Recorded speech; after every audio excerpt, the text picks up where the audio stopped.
Hello everyone, welcome.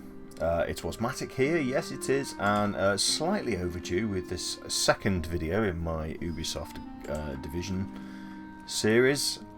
Second and last, unfortunately. I will explain more at the end of the video for those people who've just come here to see the guide on character stats and whatnot. So I'll dive straight into that, and then at the end I'll explain why I'm stopping making guides for the Division. Similar reasons to why I didn't do anything on Destiny.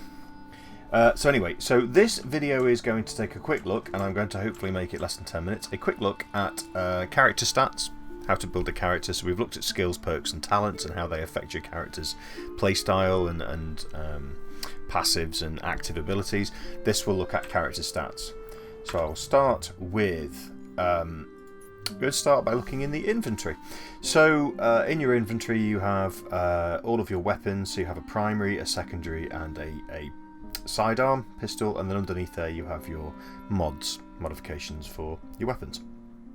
And on the right here you have your chest, your knee pads, I think. Is that?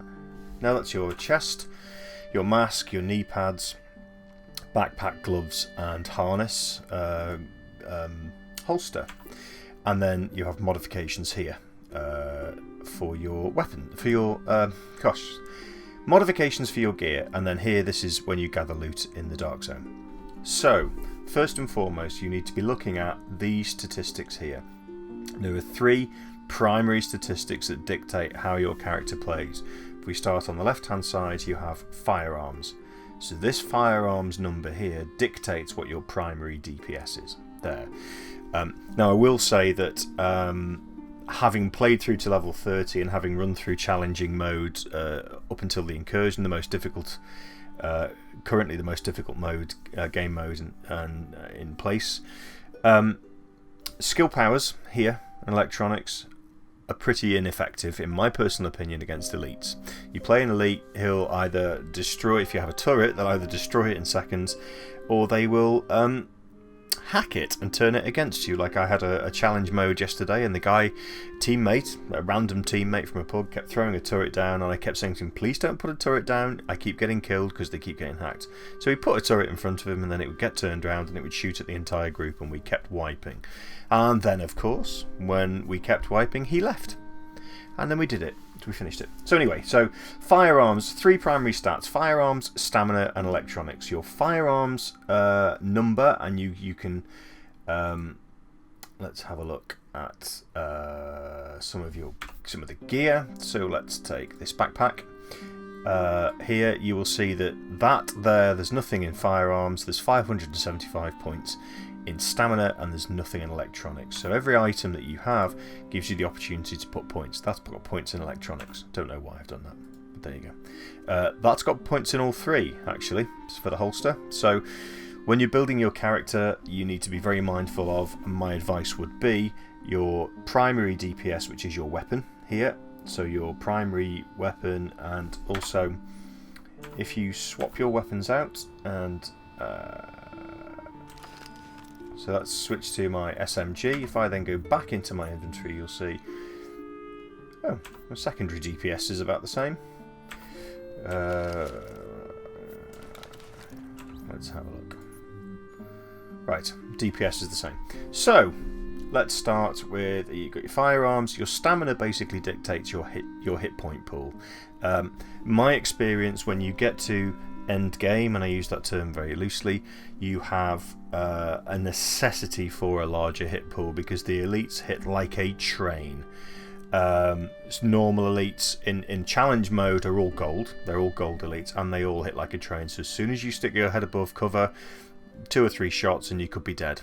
And again, they throw a lot of grenades. You have to learn to move from cover to cover. So firearms for your DPS, stamina is for your hit points. Now electronics dictates your skill power. So for example, if I'm a healer, skill power is quite important, so electronics is quite important, because that dictates, amongst other things, that dictates how much healing you do. Likewise your skill power will dictate your turret's damage output and your turret's health.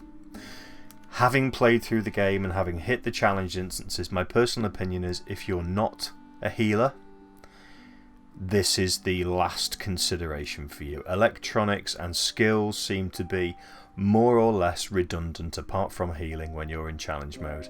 If you throw a turret down, it does next to no damage. The damage you'll get from a sticky bomb against a group of 5 gold elites is not enough for you to justify putting lots of points into electronics. There are other abilities you can get on your equipment, which will decrease cooldowns, that can increase turret health and turret damage, but my personal opinion is, for anyone who's playing the game at the moment, you need to focus on DPS and firearms first and stamina second, or if you're feeling slightly more tanky, stamina first and then firearms second, and then if you have any points left over, if you have to have any points in electronics, then you do so. Personally, I think the skill powers in this game are basically underpowered. So that said, these are your equipments. I'm not going to go into all the stats on all the gear, but this is my primary DPS at the moment. It's not great, it's an AK-74, it's not got a huge amount of accuracy and stability. Weapons you can modify like you can equipment, and I'll go into this very quickly. So this is an assault rifle. You can have an assault rifle, an SMG, a marksman rifle. There's light machine guns, and there are pistols as well, and I think that's it. No rocket launchers that I've seen. You can modify your weapons, so you click into this screen here. Now, because this is an AK-74 and it tends to bounce around quite a lot, I try and modify... Why is that not modified? Oh, because I'm using this one. My apologies. So I try and modify a weapon like an AK-74 for accuracy, because without the modifications that would be quite low and you get a lot of recoil. So you have your muzzle brakes, your tactical grips, magazines and sights, and then you also have some aesthetics here, which is, I can change this and let's make it pink. Go on, let's make it pink. Nice pink AK-74. So when you are looking at building your character, I would highly recommend that you take firearms as your primary DPS, ignore skills. Somebody may disagree watching this video, that's just my experience of playing gold elites on challenge mode. Your skill powers will be once in a blue moon effective, and you're working through swathes of groups of mobs. So your muzzle brake is basically your you get these loot from bosses that drop them. You can also create them and modify them. You can use your Phoenix credits that you get from doing the daily challenges to get gear or to get blueprints to make gear, and therein lies the issue for me in terms of the game, but I'll explain that later. So you have you can put a silencer on here if you like, which will reduce your threat. So you get all kinds of options on your attachments to the barrel, which can give you different effects.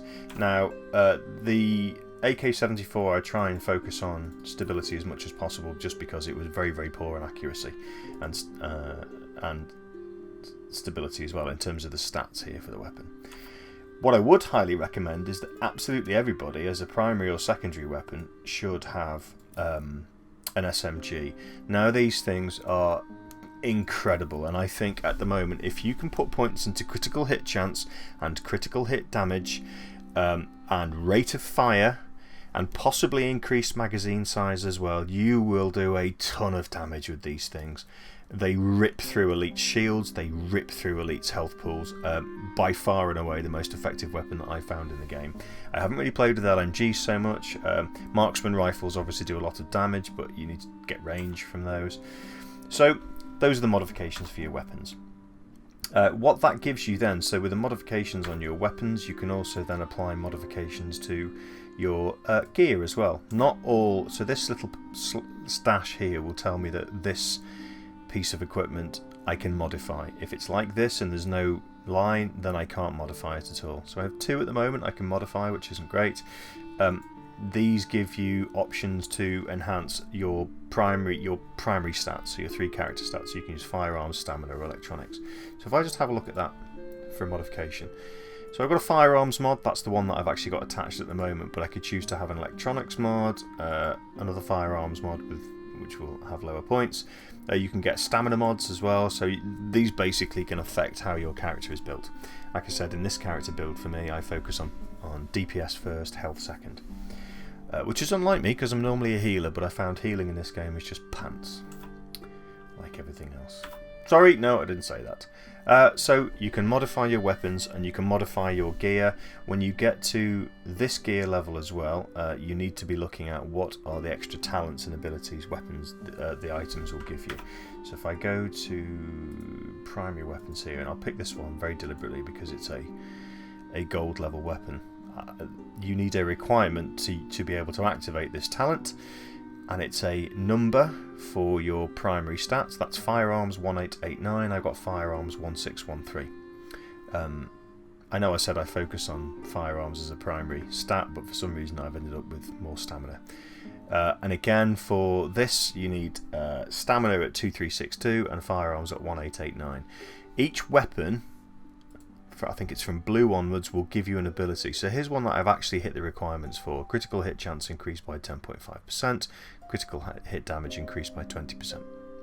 So my personal opinion is weapons are the best way to do damage. They're your primary function. Skill powers are there as a nice to have.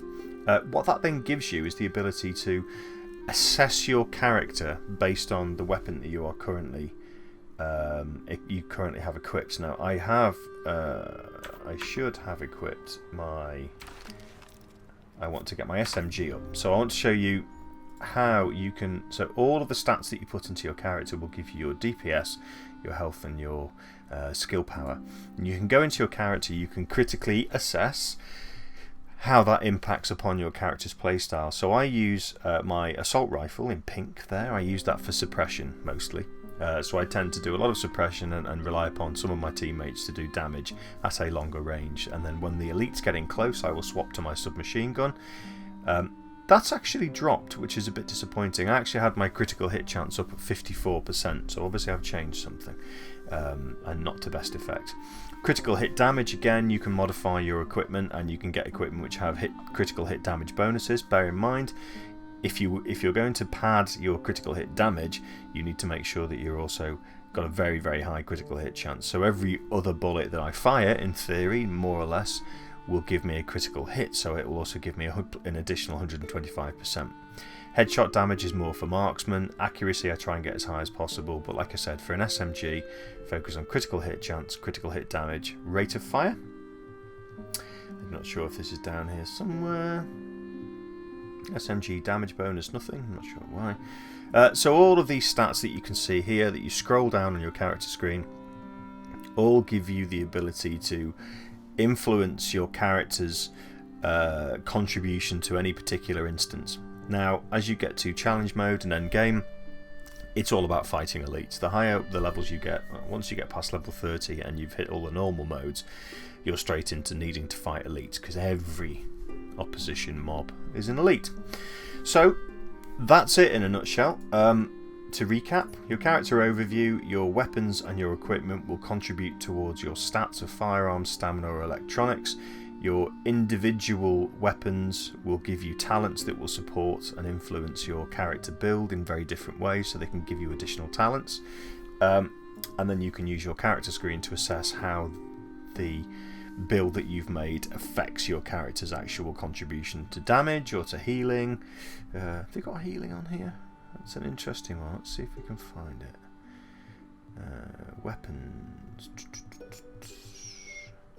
Combat. Skills. So skill, power, skill. Haste. Again, that's the cooldown. Max health, armor, health regeneration, protection from elites. Right. No, it doesn't tell you what your increase in healing is there, but you can get items that, if I can find one, I know I've got one somewhere. Support station health, so I always use a heal on this character, and if you're playing at end game you should always have a heal. That means that my support station that does the heals will last a little bit longer. You can also get I don't use sticky bombs. You can also get contributions that are for healing your teammates. Healing speed, for example, it means you get healed quicker. So there you go, in a nutshell, that's it. I did say I would explain why I don't want to play this game anymore or do any build guides, and it is simply because there is no content left for me to hold my interest. So unfortunately, the Division 2014, I think it was, at E3, we saw this amazing trailer for the Division. It looked fantastic. Big open world game, collaboration, an MMO kind of feel to it. It felt really good. I was very, very keen to see this game come out. I've played through to level 30. I've played the end game content. And it is a wash through of the same content daily, repeatedly. So you start off doing the end game content in normal mode. Once you've achieved that, you do your dailies and you do them in hard mode, and you do a daily in challenge mode. And it's the same content day after day after day. So I watched the Twitch feed, the Twitch stream yesterday from Ubisoft, and they said, we've got a great DLC for you. We're going to give you another difficulty level, so they're going to give us more of the same content. Just play through what you've already played. We're just going to make it a bit harder. Give the mobs more damage, bigger hit pool, more armor. Great, thanks. That's inspiring content because I'm already bored of it. And then secondly, they've given us a new encounter. So we've got one new Incursion encounter, which is out in April. For me, there's nothing really to hold my interest from a content perspective. It's not like The Witcher 3 where there's more content to play through. You're just washing through the same content, and it is about farming loot. So this game is about acquisition of loot, upping the difficulty level, acquiring a new level of loot, because we saw in Incursion we're going to get some new loot with bigger stats on.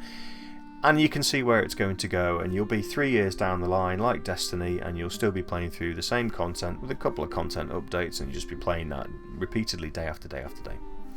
Raids, yes, possibly, but for me it doesn't hold my interest, and for that reason alone, that's why I'm making this the second and final, unfortunately, video in my very short guide to playing The Division. I'll still knock around and do dailies from time to time.